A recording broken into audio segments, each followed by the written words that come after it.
the first phase in constructing the International Space Station, and they're preparing to come home. Endeavour undocked for the space station Sunday afternoon. 16 countries are contributing to the station's construction, and when it's completed, it will be as long as a football field. It's expected to be ready for its first inhabitants in January 2000. CNN will bring you live coverage of Endeavour's landing Tuesday evening. That's scheduled for 10:56 p.m. Eastern at Florida's Kennedy Space Center.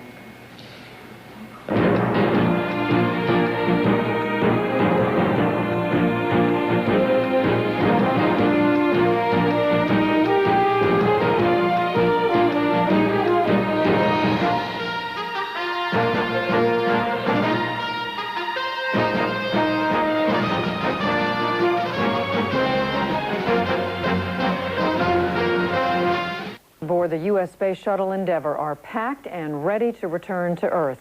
But forecasters say cloudy weather could postpone their scheduled landing, now less than 5 hours away. CNN's Miles O'Brien joins us now with details. Miles. Actually, Judy, the weather picture at the Kennedy Space Center is improving as we speak. Right now, NASA forecasters are predicting a 70% chance the clouds will clear for landing at 10:54 p.m. Eastern Time. Of course, the picture is always favorable in space, and on the 12th day of their historic mission, the 6-member crew of Endeavour kicked up their feet and took in the view before getting their spacecraft ready to become a glider. After all they have accomplished, beginning the assembly of the International Space Station, I don't suppose anyone would begrudge them their time, including their commander, Bob Cabana, who told me before the mission he encourages his crew to stop and smell the roses. You can get up in space and it can be so busy that you can't appreciate where you are. And one of the things that I do is always tell first-time flyers, you have to take time to appreciate what a unique opportunity this is, how special it is. And you know how beautiful all the pictures are of space? They're better than that.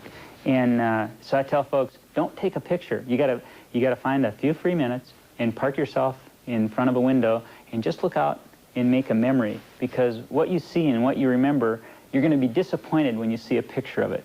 But if you keep it in your memory, it's there forever. Of course, the shuttle can't wait forever for good weather. If the clouds don't clear, the crew will try a second try 90 minutes later, and then if that fails, they'll get another 24 hours to enjoy the view. Judy? All right, Miles, I'm going to remember that. Roses in space. Coverage of the shuttle Endeavour landing now set, as we said, for 10:56 p.m. Eastern. Worldview will continue in a moment. Space Shuttle Endeavour is ready to come home after the threat of poor weather lifted. NASA says the shuttle could touch down, or should touch down, late on Tuesday at the Kennedy Space Center in Florida. During the mission, crew members linked the first 2 sections of the International Space Station. CNN plans live coverage of the Endeavour landing in about 2.5 hours' time. Shuttle Endeavour prepares to return to Earth after launching a massive international space project. Now, the Space Shuttle Endeavour is scheduled to land in the U.S. state of Florida after a landmark mission. CNN's Miles O'Brien is with us. Miles, tell us what's happening. Leon, things are going well so far. Earlier, there had been some concern about the weather at the Kennedy Space Center, but the skies have cleared, and just about 20 minutes ago, the shuttle flying backwards and upside down somewhere over the Indian Ocean. Commander Bob Cabana fired some steering jets for about 3 minutes, and that was enough to slow the orbiter down into a free fall toward Earth. Landing will occur at the Kennedy Space Center at about 10:54 p.m.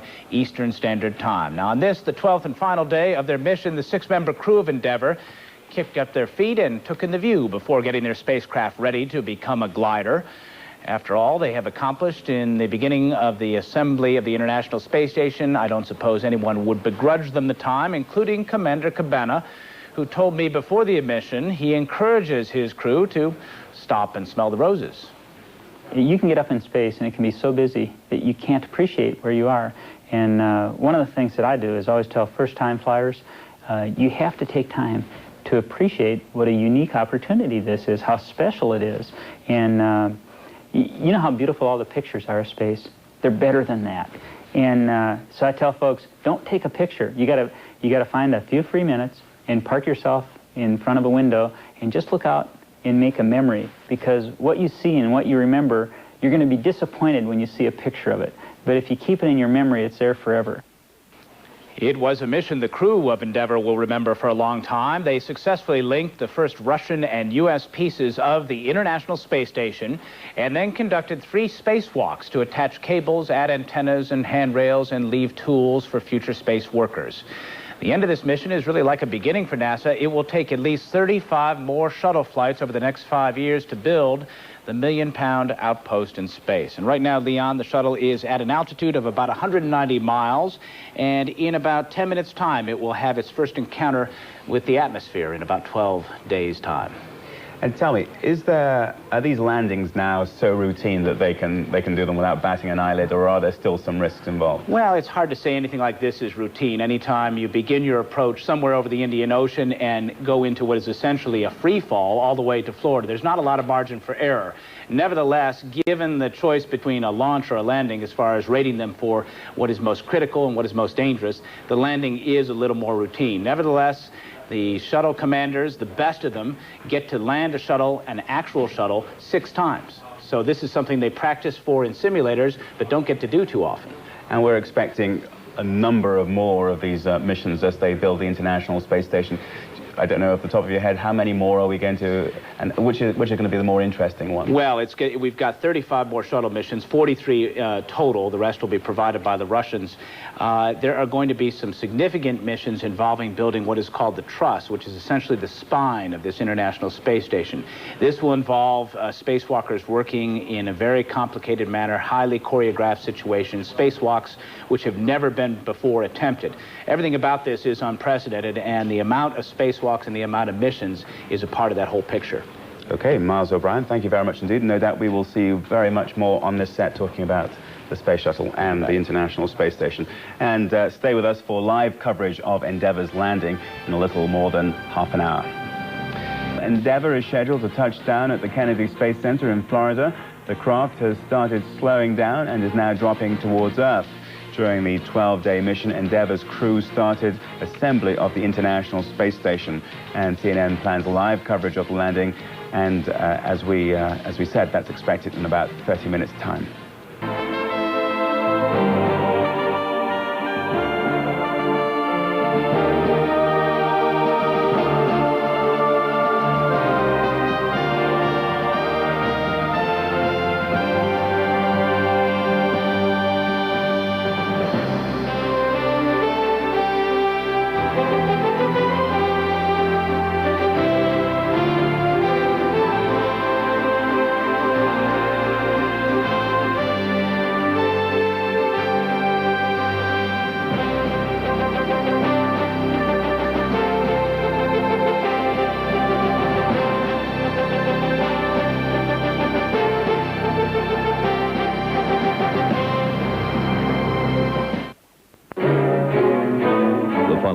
CNN's coverage of a live event. Hello, I'm Colleen McEdwards at the CNN Center in Atlanta. We want to take you live now to the Kennedy Space Center in the U.S. state of Florida for the landing of the Space Shuttle Endeavour. After its mission Touchdown to put together for Endeavour. One flawless mission completed, and a new era in space exploration just begun. Nose gear touchdown.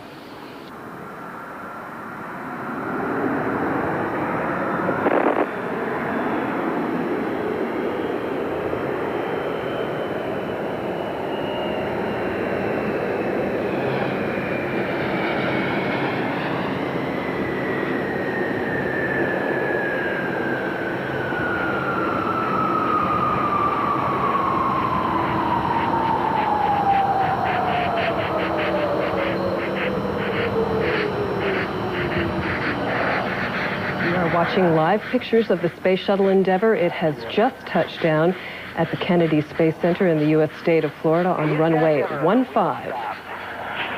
Endeavour, welcome home. Bob, that was a beautiful landing. And Bob, CJ, Jerry, Nancy, Jim, and Sergey, thanks a lot for an awesome job starting our space station adventure. We have no post-landing deltas.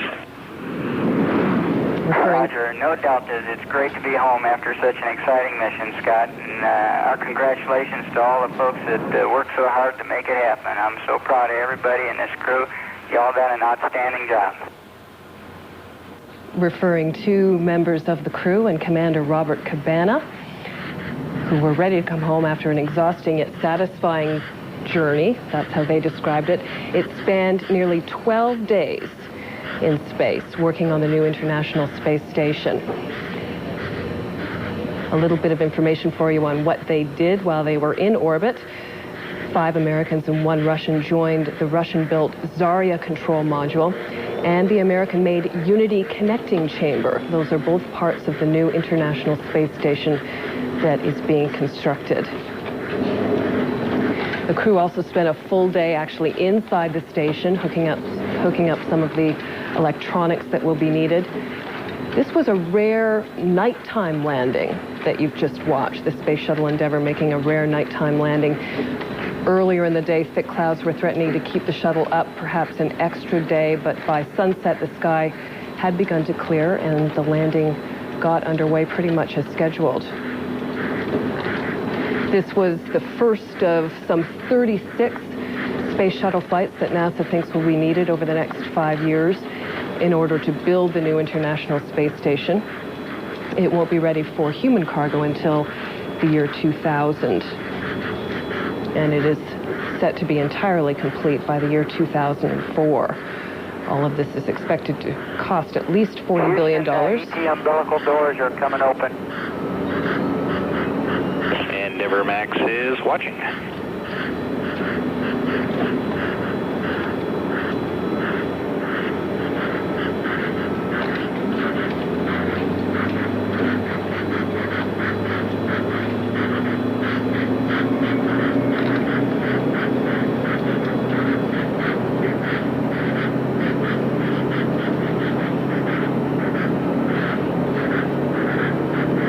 Two of the astronauts on board the shuttle, Jerry Ross and James Newman, actually made 3 spacewalks to wire Zarya, that's the Russian module, and Unity, the American-made portion, together and attached new antennas and some other equipment. There were a few problems.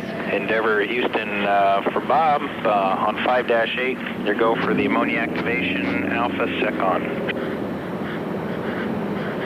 But they were able, apparently, to get done what they needed to get done during this mission. Ammonia secondary on.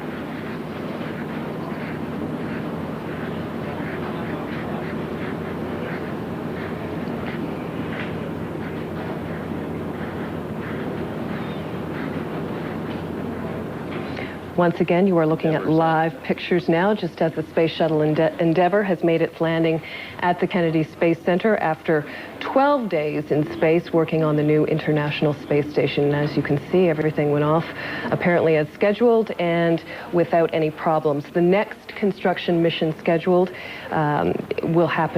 is scheduled actually to happen in May, and there are 35 more space shuttle flights that NASA thinks will be needed in order to complete the new International Space Station by the year 2004. I'm Colleen McEdwards at CNN Center in Atlanta. Thanks for watching. This has been a CNN Live event. In a rare nighttime landing. The shuttle touched down in Florida just a short time ago.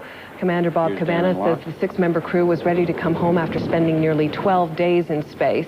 3 spacewalks were conducted during the mission to link the first 2 sections of the new International Space Station. Dozens of shuttle missions are planned over the next 5 years to complete the station's construction. And that is it for now. Thanks for watching. Stay with us for American Edition.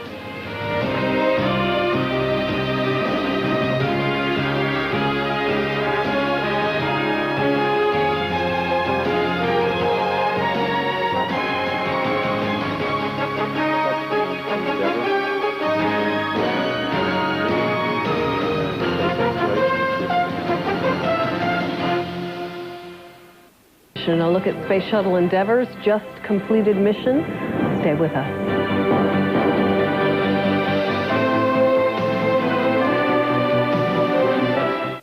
Shuttle Endeavour landed at the Kennedy Space Center in Florida.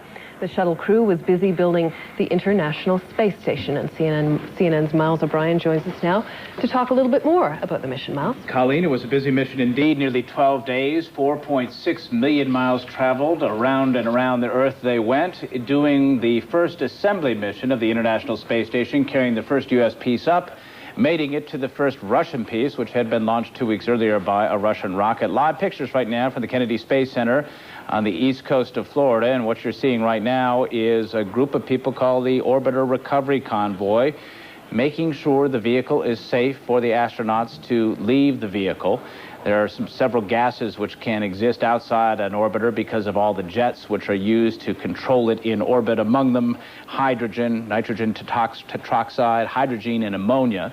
So the workers go up there, that crew, wearing special suits. They make sure that the gases are not a problem, and then when it's declared safe, you'll see to the right there the crew transport vehicle, which is just a modified people mover, which you see at some airports, is moved into place, and then the crew will exit into that. All of this occurs about an hour after launch. Let's look at the landing, which occurred now at about 30 minutes ago. That's right down the center line at the 15,000-foot runway at the Kennedy Space Center. Commander Bob Cabana and 5 crew members with him successfully completing their mission. Cabana, a Marine aviator on his 4th shuttle mission, and sending it right down the middle, which is what a shuttle commander likes to do with all the world watching. That International Space Station, which just began, a humble start indeed. When it's all said and done, NASA and its 15 international partners hope it will weigh about 1 million pounds, be about as long as a U.S. football field, and be able to contain a crew of about 7 for 15 years. The project carries a price tag of about $60 billion. This is the first of 36 shuttle missions which are planned, 43 in all when you count some of the Russian contributions. To say that this is an ambitious task is an understatement, Colleen. All right, thanks very much, CNN's Miles O'Brien. The Space Center in Florida early this morning.